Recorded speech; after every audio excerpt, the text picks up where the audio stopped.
이혼한 지 몇 달이 지났는데도 그는 여전히 그 집 거실 한가운데에 서서 소리를 질렀습니다. 왜 아직도 여기 있냐고, 이혼했으면 내가 나가야 하는 거 아니냐고 말입니다. 그 말이 끝나기도 전에 저는 가방에서 서류 한 장을 꺼냈고 단 1분도 채 지나지 않아 상황은 완전히 뒤집혔습니다. 그 집의 진짜 주인이 누구인지 밝혀지는 순간 그렇게 당당하던 전 남편의 얼굴은 순식간에 굳어버렸습니다. 그리고 그날 그는 집도 체면도 믿고 있던 인생의 기반도 전부 잃었습니다. 구독과 좋아요 한 번씩 눌러주시면 이처럼 억울함을 제대로 되갚는 실제 같은 사연들 계속 전해드리겠습니다. 그럼 지금부터 제가 겪은 이야기를 차분히 말씀드리겠습니다. 저는 올해 63입니다. 사람들이 말하길 이 나이쯤 되면 인생에서 더는 큰 사건이 없을 거라고 하더군요. 그저 병원 다니고 자식 걱정하고 하루하루 무난하게 흘러가면 그게 다라고 말입니다. 하지만 저는 이 나이에 제 인생에서 가장 황당하고도 통쾌한 순간을 겪었습니다. 그날도 평소와 다르지 않았습니다. 아침에 일어나 간단히 밥을 먹고 집안을 정리하다가 전 남편과 마주쳤습니다. 네, 이혼한 전 남편 말입니다. 이혼을 했는데도 우리는 같은 집에 있었습니다. 이 이야기를 들으시면 다들 고개를 갸웃하실 겁니다. 도대체 왜 아직 같이 사느냐고 말이죠. 사실 이혼 과정에서 집 문제는 제대로 정리되지 않았습니다. 정확히 말하면 정리할 필요가 없다고 저는 생각했습니다. 그 집은 처음부터 제 명의였기 때문입니다. 혼인신고를 하기 전 제 돈과 부모님 도움으로 마련한 집이었고 등기부등본에도 제 이름만 적혀 있었습니다. 하지만 전 남편은 달랐습니다. 결혼하면 다 공동재산이라는 말을 입에 달고 살았고 집에 대해서는 언제나 자기 것처럼 말했습니다. 명예 이전 이야기가 나올 때마다 지금은 때가 아니라고, 나중에 하자고, 세금 문제가 복잡하다고 넘겼습니다. 저는 굳이 다투지 않았습니다. 서류는 제가 다 가지고 있었고 언젠가는 정리될 문제라고 생각했기 때문입니다. 문제는 이혼 후였습니다. 이혼이 확정되자 그는 오히려 더 당당해졌습니다. 마치 집의 주인이 된 것처럼 행동하기 시작했습니다. 가구를 마음대로 옮기고 지인을 집에 불러들이고 저에게는 마치 손님 대하듯 말했습니다. 그러던 어느 날 그가 결국 폭발했습니다. 아침부터 얼굴이 잔뜩 굳은 채로 제 앞에 서더니 이렇게 말했습니다. 이혼했으면 내가 나가야 하는 거 아니냐고. 언제까지 여기 눌러앉아 있을 거냐고 말입니다. 순간 귀를 의심했습니다. 제가 잘못 들은 건가 싶었습니다. 하지만 그의 눈빛은 너무도 진지했습니다. 정말로 이 집이 자기 것이라고 믿고 있는 표정이었습니다. 그날 이후로 집안 공기는 완전히 달라졌습니다. 말 한마디, 발소리 하나에도 신경이 곤두섰습니다. 주변 사람들에게 이 이야기를 꺼냈더니 돌아오는 말들은 더 기가 막혔습니다.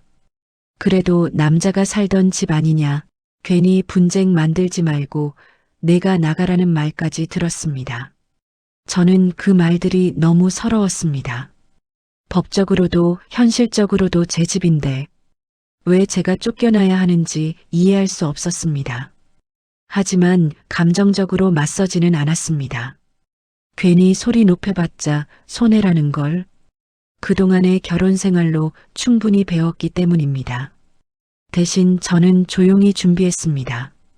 등기부등본을 다시 떼어 확인했고 이혼 판결문과 관련 서류를 하나하나 정리했습니다. 혹시 모를 상황을 대비해 법무사에게 상담도 받았습니다.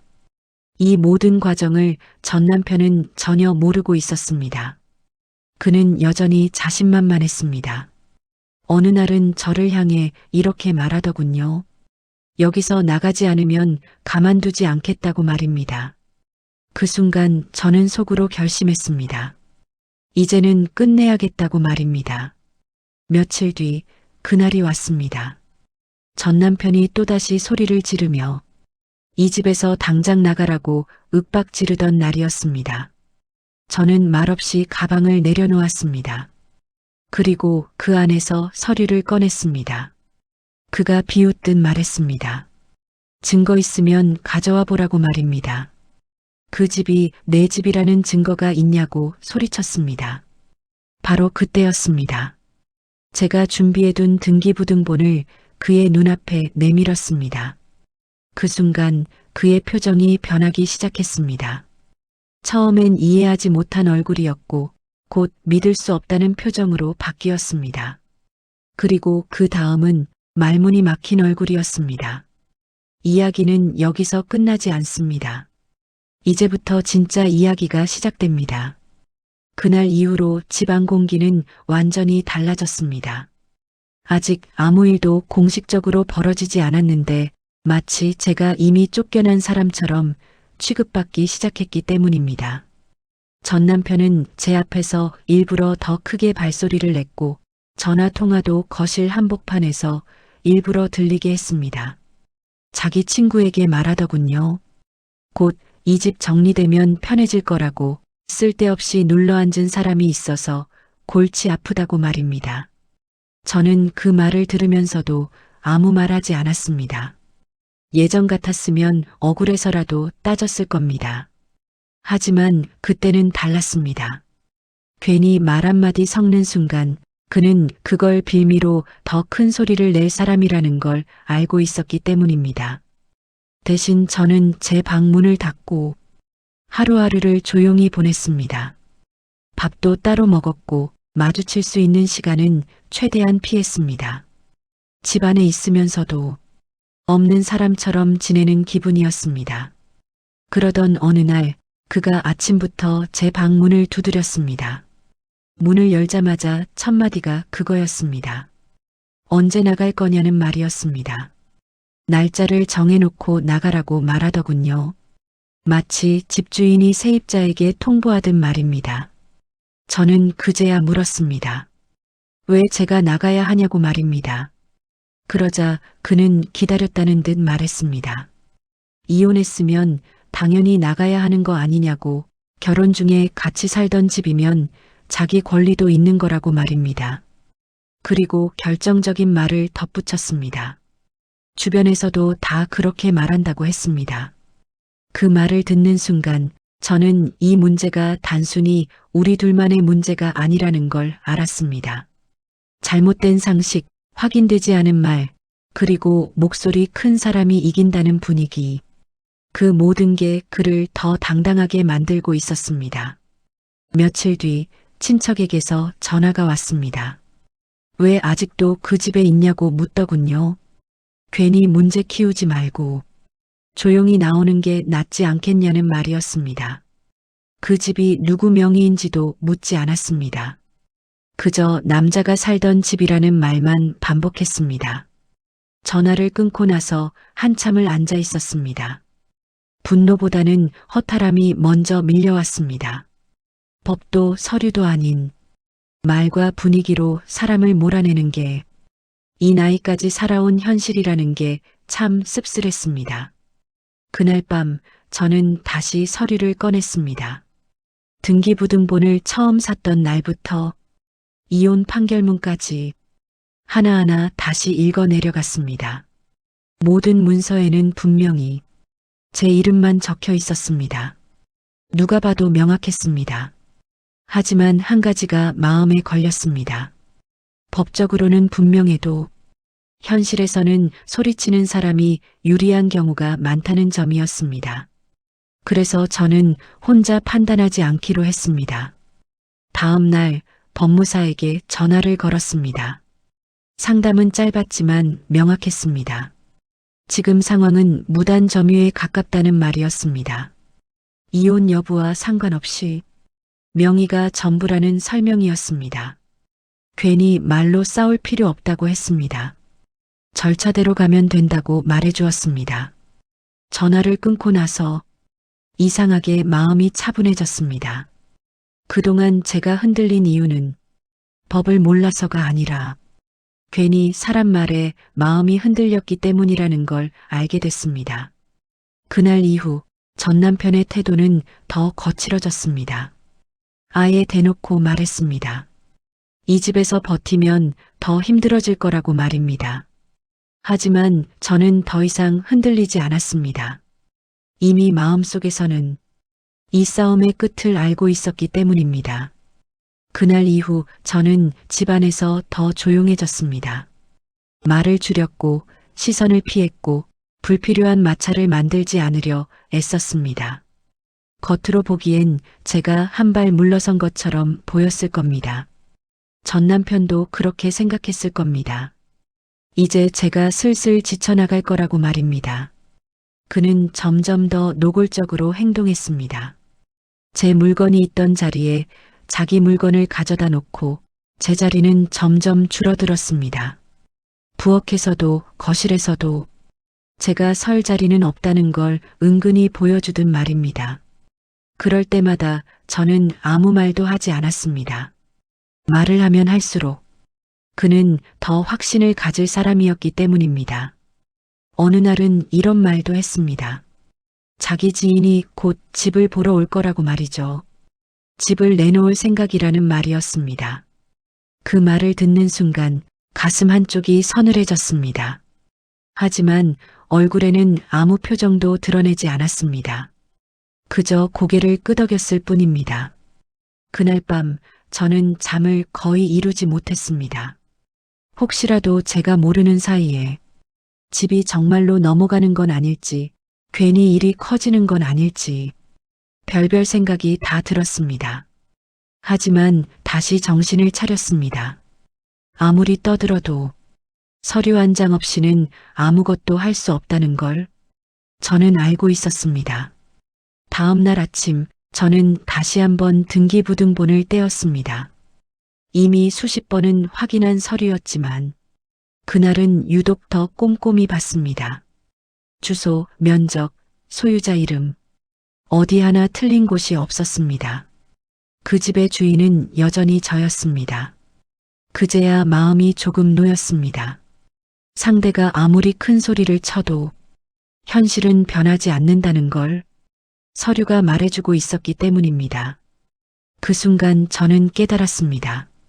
이 싸움은 감정의 싸움이 아니라 시간과 준비의 싸움이라는 걸 말입니다. 그날 오후 전 남편은 또 전화를 했습니다. 이번엔 목소리가 한층 부드러웠습니다. 언제까지 있을 생각이냐고 서로 얼굴 붉히지 말고 좋게 정리하자고 말하더군요. 그 말 속의 숨은 뜻은 분명했습니다. 스스로 나가라는 이야기였습니다. 저는 그 말에도 별다른 반응을 보이지 않았습니다. 그저 생각해보겠다고만 말했습니다. 그 한마디에 그는 이미 자기가 유리해졌다고 느꼈을 겁니다. 하지만 저는 그 순간 마지막 준비를 마음속으로 시작하고 있었습니다. 며칠 뒤 법무사 사무실을 다시 찾았습니다. 이번에는 상담이 아니라 구체적인 절차를 묻기 위해서였습니다. 전 남편의 행동 하나하나를 설명했고 현재 상황을 있는 그대로 말했습니다. 법무사는 차분히 들은 뒤 분명하게 말해주었습니다. 이제는 정리할 타이밍이라고 말입니다. 그 말이 이상하게도 제 마음을 편하게 해주었습니다. 그동안 망설였던 이유는 미련도 두려움도 아니라 괜히 상황을 키우는 건 아닐까 하는 걱정 때문이었기 때문입니다. 하지만 이미 상황은 제가 가만히 있어도 커지고 있었습니다. 집으로 돌아오는 길 버스 창밖을 한참 바라봤습니다. 이 집에서 보낸 시간들이 머릿속을 스쳐 지나갔습니다. 결혼 생활의 시작과 끝, 그리고 지금의 이 상황까지 그 모든 게 결국 이 순간으로 오기 위한 과정 같다는 이상한 생각이 들었습니다. 그날 저녁 전 남편은 또다시 소리를 질렀습니다. 이번엔 아예 대놓고 말했습니다. 법적으로도 자기가 권리가 있을 거라고 말입니다. 주변에 아는 사람에게 다 물어봤다며 다들 자기 편이라고 말했습니다. 그 말이 끝나자 저는 처음으로 조용히 웃었습니다. 그는 그 웃음이 무슨 의미인지 전혀 몰랐을 겁니다. 저는 이미 알고 있었기 때문입니다. 이제 더 이상 말로 싸울 필요가 없다는 걸 말입니다. 조용히 준비한 사람은 결국 소리치는 사람보다 한 발 앞서 있다는 사실을 곧 그도 알게 될 겁니다.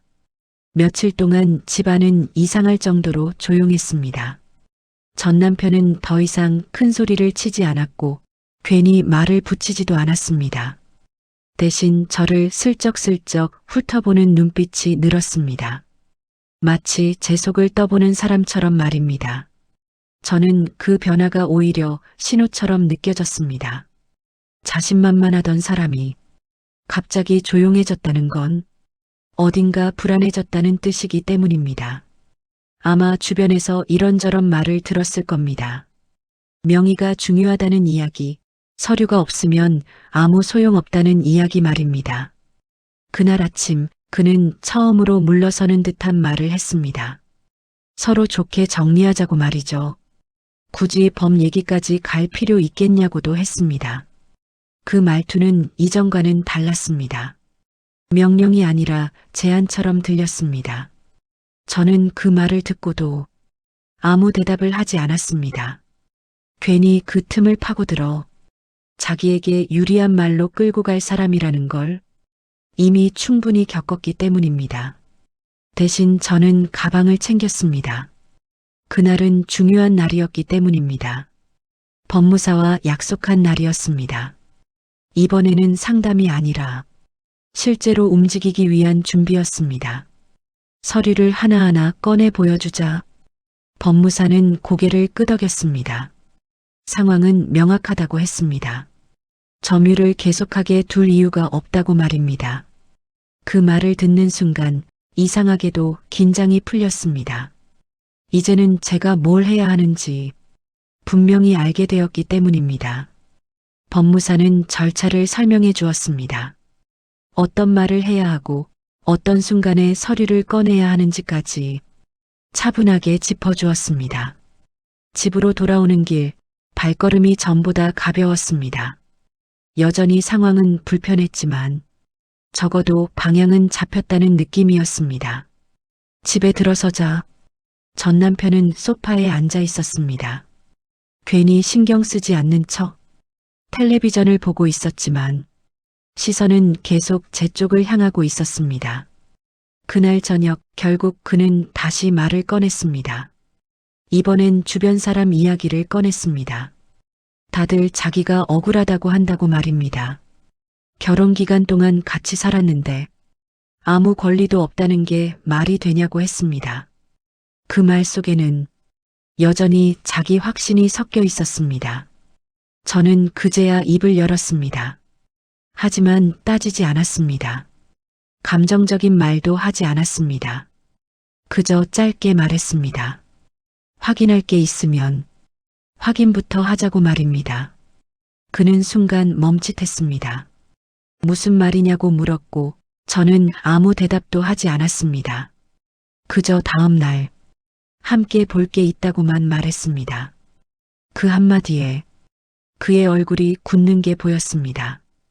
그날 밤 저는 서류를 다시 정리했습니다. 등기부등본, 이혼 판결문, 그리고 준비해둔 내용 증명까지 순서를 몇 번이나 다시 확인했습니다. 말보다 종이가 먼저 나가야 한다는 걸 그날은 유독 더 실감했기 때문입니다. 다음 날 아침 전 남편은 평소보다 일찍 일어났습니다. 괜히 분주하게 움직였고 전화를 몇 통이나 했습니다. 누군가에게 묻는 듯한 말투였고 중간중간 한숨을 쉬는 게 들렸습니다. 그 모습을 보며 저는 속으로 확신했습니다. 이제 그는 예전처럼 당당하지 않다는 걸 말입니다. 약속한 시간이 다가오자 집안 공기가 무거워졌습니다. 전 남편은 여전히 아무 일 없는 척하려 했지만 손짓 하나, 말투 하나에서 초조함이 묻어났습니다. 그리고 마침내 초인종이 울렸습니다. 그 소리는 이 집에서 울린 가장 분명한 신호처럼 들렸습니다. 말로만 이어지던 싸움이 이제 증거로 넘어간다는 신호 말입니다. 저는 천천히 문으로 향했습니다. 뒤에서 전 남편이 작게 숨을 들이마시는 소리가 들렸습니다. 문을 여는 순간 이 집의 주인이 누군지 다시 한번 확인받는 시간이 곧 시작될 거라는 걸 저는 알고 있었습니다. 그날 이후 전 남편의 말투가 달라졌습니다. 예전처럼 큰 소리를 치지 않았고 명령하듯 말하지도 않았습니다. 대신 말을 꺼낼 때마다 한 번씩 저를 살피는 눈빛이 먼저 나왔습니다. 확신이 사라진 사람의 눈빛이었습니다. 아침에 마주치면 괜히 날씨 이야기부터 꺼냈습니다. 예전 같았으면 쓸데없는 말하지 말라고 했을 사람입니다. 그런데 그날은 괜히 말을 이어가려 애쓰는 게 느껴졌습니다. 저는 대답하지 않았습니다. 이제는 침묵이 가장 분명한 답이라는 걸 알고 있었기 때문입니다. 그는 하루에도 몇 번씩 전화를 붙잡고 있었습니다. 거실에서, 베란다에서, 심지어 화장실 문을 닫고서까지 작게 말하는 소리가 들렸습니다. 누군가에게 계속 묻고 있는 듯한 말투였습니다. 정말 권리가 없는 게 맞느냐고, 이런 경우에도 나가야 하느냐고 말입니다. 그 소리를 들을 때마다 저는 속으로 조용히 정리했습니다. 이제 그는 자기 말이 아니라 남의 말에 매달리고 있다는 사실을 말입니다. 확신이 있을 때 사람은 묻지 않습니다. 불안해질 때만 확인하려 들 뿐입니다. 며칠 뒤 그는 조심스럽게 이런 말을 꺼냈습니다. 혹시 서류 같은 거 다시 한번 같이 확인해 보면 안 되겠냐고 말입니다. 예전 같았으면 상상도 못할 말이었습니다. 그 입에서 확인이라는 단어가 나온 것 자체가 이미 상황이 바뀌었다는 증거였습니다. 저는 그 말에도 고개만 끄덕였습니다. 지금은 말할 때가 아니었습니다. 말을 꺼내는 순간 그는 또다시 자기 논리로 끌고 가려 할 게 뻔했기 때문입니다. 확인은 말이 아니라 정해진 자리에서 해야 할 일이었습니다. 그날 밤 그는 술을 마시고 들어왔습니다. 술 기운을 빌린 말은 오히려 더 솔직했습니다. 자기가 너무 억울하다고 이렇게 끝나는 게 말이 되냐고 말했습니다. 결혼 생활 동안 자기도 나름대로 참고 살았다는 말도 했습니다. 저는 그 말을 듣고도 아무 반응을 보이지 않았습니다. 그 억울함이 지금 와서 꺼낼 이야기라는 생각이 전혀 들지 않았기 때문입니다. 이미 끝난 관계에서 누가 더 참았는지를 따지는 건 아무 의미가 없었습니다. 술에 취한 그는 마지막으로 이런 말을 했습니다. 그래도 이렇게까지는 안 해도 되는 거 아니냐고 말입니다. 그 말 속에는 아직도 상황을 자기 쪽으로 돌려보려는 마음이 숨어 있었습니다. 하지만 저는 속으로 확신했습니다. 이미 그는 이 싸움에서 주도권을 잃었다는 사실을 말입니다. 그날 이후로 그의 말은 점점 줄어들었습니다. 대신 한숨이 늘었고 집안을 서성이는 시간이 많아졌습니다. 어디에 앉아도 편하지 않은 사람처럼 계속 자리를 옮겼습니다.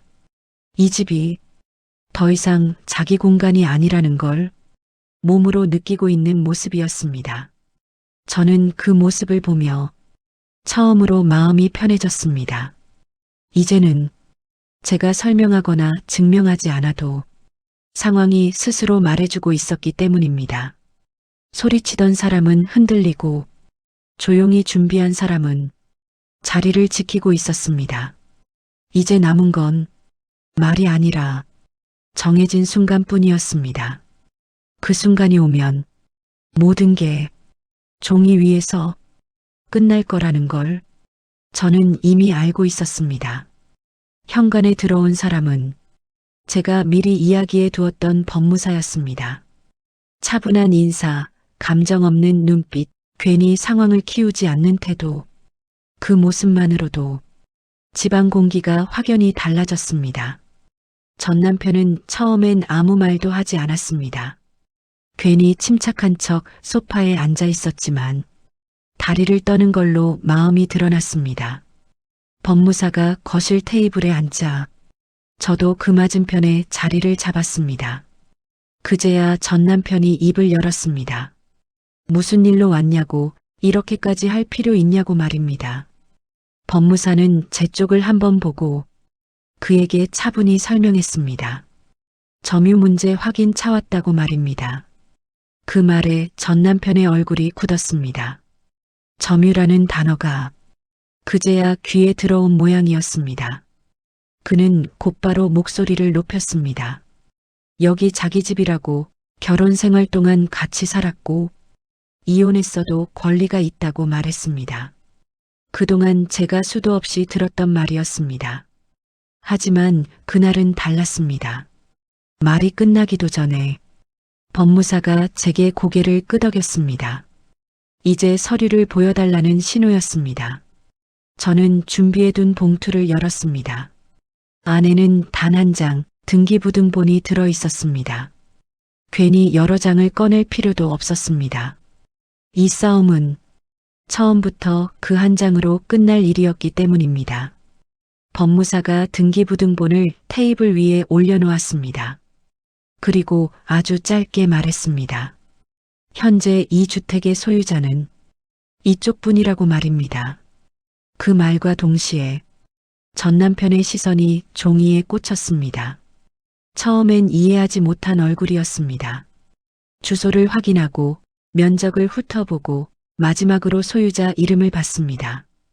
그 순간 그의 얼굴에서 피가 빠져나가는 게 보였습니다. 말이 멈췄고 눈이 흔들렸습니다. 아니라고 말하려 했지만 입이 떨어지지 않는 모습이었습니다. 결혼하면 공동재산 아니냐는 말이 입 밖으로 나오려다 사라졌습니다. 법무사는 그보다 먼저 설명했습니다. 명예 이전이 없었고 기여에 대한 입증도 없다고 말입니다. 그래서 현재 점유는 법적으로 보호받기 어렵다는 이야기였습니다. 그 설명이 끝나기까지 채 1분도 걸리지 않았습니다. 정말 말 그대로 단 1분이었습니다. 그 짧은 시간 동안 전 남편이 믿고 있던 확신은 전부 무너졌습니다. 그는 갑자기 말을 바꿨습니다. 이런 건 미리 말했어야 하는 거 아니냐고, 자기를 속인 거 아니냐고 말했습니다. 하지만 그 말은 이미 힘을 잃은 뒤였습니다. 법무사는 담담하게 말했습니다. 서류는 언제나 공개돼 있었고 확인하지 않은 건 본인이라고 말입니다. 그제야 전 남편은 저를 바라봤습니다. 처음으로 제 눈을 제대로 봤습니다. 그 눈빛에는 분노도 당당함도 없었습니다. 오직 당황과 공포만이 남아 있었습니다. 법무사는 마지막으로 퇴거 일정에 대해 설명했습니다. 즉시 나가라는 말은 아니었지만 정해진 기한 안에 정리해야 한다는 통보였습니다. 그 말이 끝나자 집안은 완전히 조용해졌습니다. 전 남편은 아무 말도 하지 못한 채 고개만 끄덕였습니다. 소리치던 사람의 모습은 그 자리에 없었습니다. 그 순간 저는 이 싸움이 끝났다는 걸 느꼈습니다. 소리로 밀어붙이던 시간은 끝났고 종이 한 장이 모든 걸 정리해버린 순간이었습니다. 법무사가 돌아간 뒤 집안은 이상할 만큼 조용해졌습니다. 마치 오래 켜져 있던 소음이 갑자기 꺼진 느낌이었습니다. 전 남편은 거실 한가운데에 서서 한동안 움직이지 않았습니다. 말도 없었고 휴대전화도 들지 않았습니다. 그저 멍하니 바닥만 보고 있었습니다. 그 모습이 낯설었습니다. 늘 소리로 밀어붙이던 사람이 아무 말도 못하고 서 있다는 게 믿기지 않았습니다. 저는 그에게 아무 말도 하지 않았습니다. 이제는 제가 무언가를 설명할 필요가 없다는 걸 알고 있었기 때문입니다. 잠시 후 그는 조심스럽게 말을 꺼냈습니다. 정말로 나가야 하느냐고 말입니다. 목소리는 낮았고 이전의 날카로움은 없었습니다. 그 질문에는 미련과 두려움이 섞여 있었습니다. 저는 짧게 대답했습니다. 정해진 기한이 있다고 말했습니다. 그 말만으로도 대화는 끝났습니다. 그는 더 묻지 않았고 저도 더 말하지 않았습니다. 그날부터 전 남편은 눈에 띄게 작아졌습니다. 아침에 일어나도 예전처럼 소리를 내지 않았고 제 눈을 피했습니다. 집안을 돌아다니던 발걸음도 조심스러워졌습니다. 마치 이 집이 이미 자기 집이 아니라는 걸 몸으로 느끼는 사람처럼 말입니다. 며칠 뒤 그는 짐을 싸기 시작했습니다. 큰 소리도 항의도 없었습니다. 옷을 개고 서랍을 열고 닫는 소리만 집안에 울렸습니다. 그 소리를 들으며 저는 방 안에 앉아 있었습니다. 이상하게도 가슴이 시원하기보다는 조용해지는 느낌이었습니다. 짐을 싸는 그의 뒷모습을 보며 문득 이런 생각이 들었습니다. 결혼 생활 동안 저렇게 조용한 모습을 본 적이 있었나 하고 말입니다. 늘 자기 말이 먼저였고 자기 생각이 기준이었던 사람, 그 사람이 이제는 아무 말도 하지 못한 채 집을 정리하고 있었습니다. 그날 저녁 그는 마지막으로 거실을 둘러봤습니다. 자기가 앉아있던 소파, 자주 켜두던 텔레비전, 괜히 자기 것처럼 여겼던 공간들, 한참을 서 있다가 신발을 신었습니다. 그리고 문 앞에서 잠시 멈췄습니다. 뭔가 말하려는 듯 했지만 결국 아무 말도 하지 않았습니다. 문이 닫히는 소리는 생각보다 크지 않았습니다. 하지만 그 소리는 제 인생에서 아주 분명한 경계처럼 느껴졌습니다. 문이 닫힌 뒤 집안은 완전히 제 것이 되었습니다. 소리도 눈치도 불안도 사라졌습니다. 거실에 앉아 숨을 고르는데 그제야 실감이 났습니다. 정말 끝났다는 사실이 말입니다. 그날 밤 저는 불을 켜두고 잠들었습니다. 누군가의 눈치를 보지 않고 문을 잠그지 않아도 되는 밤이 이렇게 편할 줄은 몰랐습니다. 긴 싸움이 끝난 뒤에 찾아오는 조용한 평온이었습니다. 사람들은 종종 말합니다. 이혼하면 다 끝난 거 아니냐고 말입니다. 하지만 저는 이제 압니다. 진짜 끝은 서류와 현실이 정리된 뒤에야 비로소 온다는 걸 말입니다. 그날 이후 저는 다시 제 삶으로 돌아왔습니다. 소리 없이 준비한 사람이 결국 남는다는 사실을 이 집 안에서 조용히 확인하며 말입니다. 집에 혼자 남고 나서 한동안 아무것도 하지 않았습니다. 청소도 정리도 하지 않은 채 그저 거실에 앉아 있었습니다. 이 집에서 이렇게 조용한 시간이 있었던가 싶을 정도로 공기가 달랐습니다. 이상하게도 기쁘다기보다는 마음이 가라앉는 느낌이 먼저 왔습니다. 긴장한 채로 오래 버티다 보면 끝이 난 뒤에는 감정이 바로 따라오지 않는 법이니까요. 그저 아무 일도 벌어지지 않는 이 순간이 현실이라는 게 조금씩 실감날 뿐이었습니다. 며칠이 지나자 비로소 집이 눈에 들어오기 시작했습니다. 그 사람이 쓰던 컵, 늘 그 자리에 놓여있던 신발, 괜히 자기 것처럼 차지하던 자리들 하나씩 정리하면서 이 집이 다시 제 호흡으로 돌아오는 게 느껴졌습니다. 그때 처음으로 등기부등본을 서랍 맨 위가 아니라 책상 위에 올려두었습니다. 숨길 것도 지킬 것도 아닌 당연한 권리라는 생각이 들었기 때문입니다. 그 종이를 보며 괜히 웃음이 나왔습니다. 그동안 이 한 장이 얼마나 큰 힘을 가지고 있는지도 모르고 사람 말에만 흔들렸던 시간이 조금은 허탈하게 느껴졌습니다. 주변 사람들의 반응도 바뀌었습니다. 그제야 묻더군요. 정말 4명의 집이었냐고, 그럼 왜 진작 말하지 않았냐고 말입니다. 저는 그 말에 굳이 설명하지 않았습니다. 말해도 이해하지 못할 사람들이라는 걸 이미 알고 있었기 때문입니다. 대신 저는 이 이야기를 꺼내는 방식만 바꿨습니다. 억울함을 호소하는 대신 사실을 말했습니다. 명의가 누구인지, 서류가 무엇을 말하는지. 그제야 사람들의 표정이 달라졌습니다. 그 변화가 조금은 씁쓸했지만 그게 현실이라는 것도 이제는 받아들일 수 있었습니다. 이 일을 겪고 나서 저는 한 가지를 분명히 알게 됐습니다. 참는 것과 준비하는 건 전혀 다르다는 사실입니다. 저는 그동안 참기만 한 게 아니라 준비하고 있었던 겁니다. 그 차이가 결국 결과를 갈랐습니다. 이 나이가 되면 다들 말합니다. 이제 와서 뭘 더 하겠냐고, 그냥 조용히 살라고 말입니다. 하지만 저는 이 나이이기 때문에 더 분명해졌다고 생각합니다. 내 이름으로 된 것, 내가 지켜야 할 것, 그리고 절대 양보하지 말아야 할 선이 어디인지 말입니다. 지금 이 집은 단순한 공간이 아닙니다.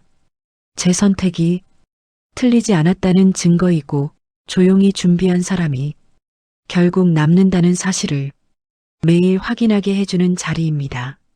아침에 문을 열 때도, 밤에 불을 끌 때도 누군가의 눈치를 보지 않습니다.